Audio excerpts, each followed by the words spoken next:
Hi everyone, this is Shirley. Welcome to Andy Learning Hub.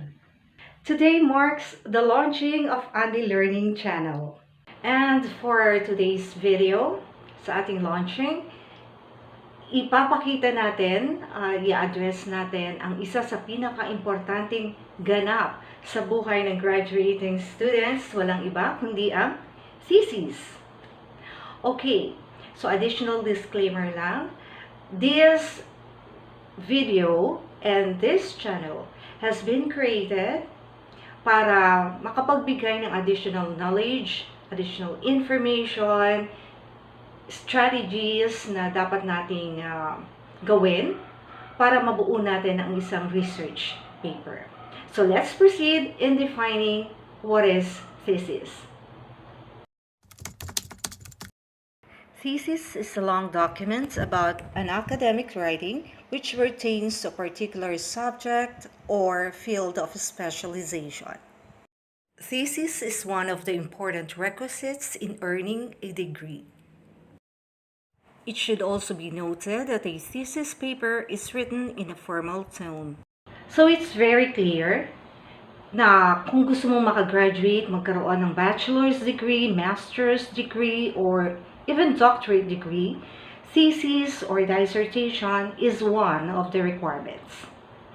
Even the K-12, meron na rin silang practical research. Nawang tanong, paano ba namin gagawin yan? Ang sabi ng iba, mahirap. Sabi nung mga nakagraduate last year, nako dyan nga kami bumagsak. Huwag natin takutin yung sarili natin, lalo pat hindi pa naman natin inuumpisahan. Wala pa rin tayong masyadong malaking o maraming ideas kung ano ang research or ano ang thesis. Huwag muna natin takutin ang ating mga sarili. Lahat ng bagay may paraan. At dito sa channel na to, ipapakilala natin ang thesis. Ipapakita natin ang mga step by step at ito yung simula ng ating video. Bago tayo mag-proceed, actually, before tayo mag-proceed sa iba't ibang parts na thesis, kailangan muna nating umpisahan at alamin. Ano ba ang thesis? Ano ba ang dapat naming gawin at maunawaan sa mga elements ng thesis? Let me show you the elements of the thesis. Thesis encompasses thesis proposal, presentation of data, summary findings, conclusions, and recommendations. So, ang tanong, paano nga ba yan ginagawa? Paano umpisahan? Ano ang nandun sa loob? Normally, you have to submit your title. So, merong mga schools, colleges, and universities na nagpapasubmit ng at least 3 or 5 titles para pagpilian. Okay, and after which, you will be obliged or you will be tasked or sasabihin sa inyo, you have to pass chapters 1 to 3. Chapters 1 to 3 is composed of introduction, background of the study, and then RRL, or review of related literature, hanggang dun sa methodology.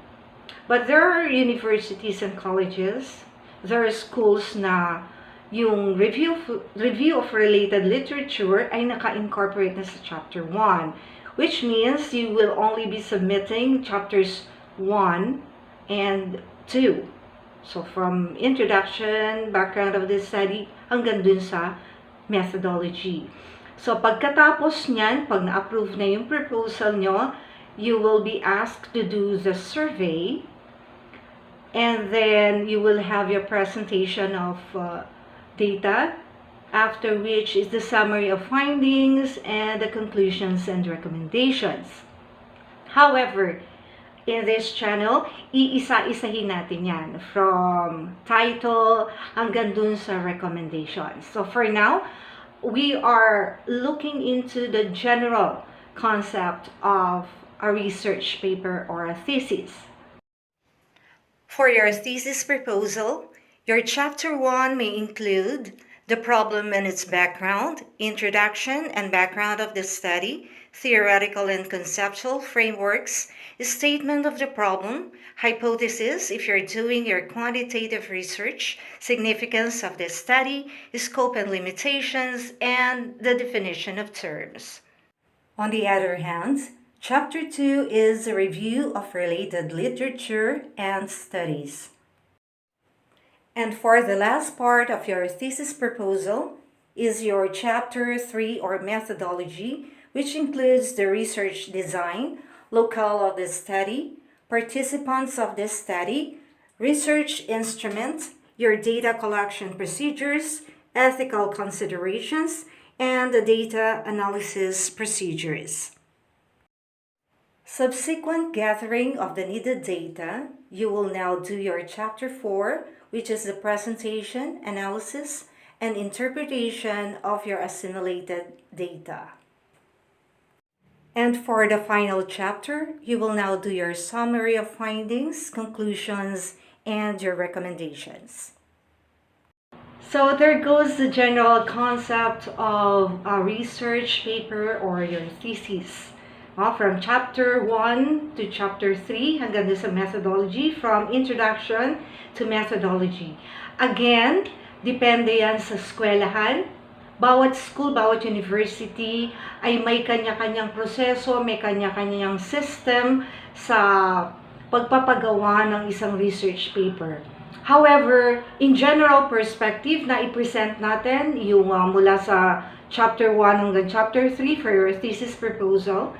And then your chapters 4 and 5 from presentation of your gathered data hanggang doon sa conclusions and recommendations. At para sa susunod nating mga videos, ating ipapakita, ating ibabahagi kung paano ba gumawa ng thesis title, paano gumawa ng thesis statement, anong difference between introduction and background of the study, and everything about thesis. For now, I would like to thank everyone for joining me in this launching video, and see you soon. Bye for now.